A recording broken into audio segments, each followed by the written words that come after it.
آج کی انتہائی منسلک دنیا میں ہمارے ذہنوں پر تصاویر، خیالات اور معلومات کی مسلسل بمباری کی جاتی ہے۔ سوشل میڈیا، تفریح، خبریں اور یہاں تک کہ اشتہارات ہمارے خیالات میں جگہ کے لیے مقابلہ کرتے ہیں۔ اس ماحول میں فکر کی پاکیزگی کا تصور صرف ایک روحانی آئیڈیل نہیں بلکہ ایک نفسیاتی ضرورت بن جاتا ہے۔ اس ویڈیو میں ہم فکر کی پاکیزگی کو دو تکمیلی زاویوں سے ڈسکور کریں گے: اسلامی نقطہ نظر اور جدید سائنس کی بصیرت۔ ہم دیکھیں گے کہ قرآن و سنت اندرونی افکار پر کس طرح بحث کرتے ہیں، وہ ہمارے کردار اور اعمال کی تشکیل کیسے کرتے ہیں، اور پھر جائزہ لیں گے کہ عصبی سائنس اور نفسیات سوچ کے نمونوں، توجہ اور دماغی صحت کے بارے میں کیا کہتے ہیں۔ آخر میں ہم دیکھیں گے کہ دونوں نقطہ نظر ذہن کو پاک کرنے اور حفاظت کرنے کے عملی طریقوں پر کیسے ایک ساتھ ہوتے ہیں۔ فکر کی پاکیزگی سے ہمارا کیا مطلب ہے؟ اس سے پہلے کہ ہم شواہد اور تجزیہ میں جائیں، ہمیں یہ واضح کرنے کی ضرورت ہے کہ فکر کی پاکیزگی کا اصل مطلب کیا ہے۔ سوچ کی پاکیزگی کا مطلب ناپسندیدہ یا بے ترتیب خیالات کی مکمل غیر موجودگی نہیں ہے۔ انسانی دماغ فطری طور پر متحرک ہے، یہ ہر وقت خیالات، تصاویر اور یادیں پیدا کرتا ہے۔ یہاں پاکیزگی سے مراد ہماری سوچ کے پیچھے معیار، ڈائریکشن اور نیت ہے۔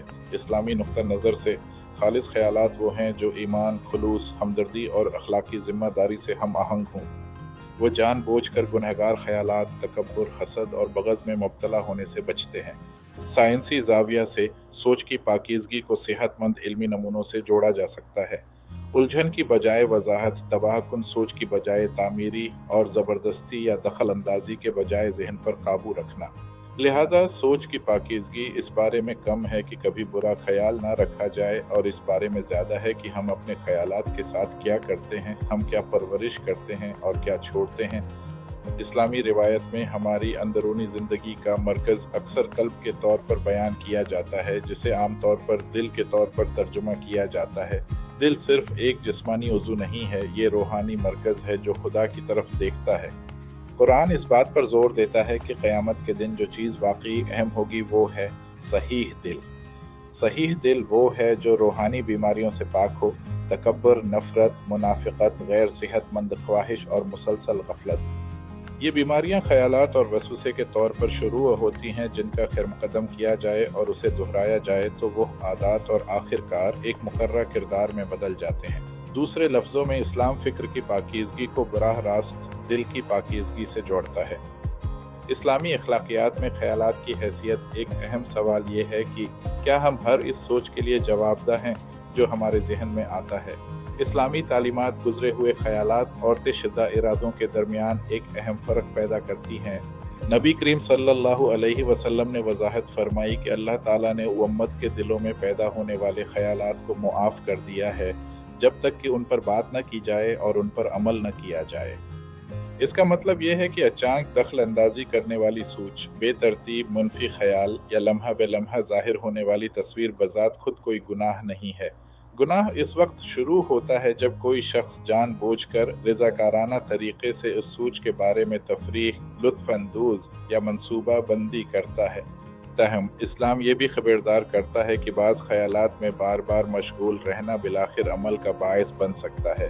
ایک معروف اخلاقی نمونہ ہے: ایک خیال بن جاتا ہے، ایک خیال ایک ارادہ بن جاتا ہے، ارادہ عمل کا باعث بنتا ہے، عمل عادت بن جاتا ہے، اور عادت تقدیر کو تشکیل دیتی ہے۔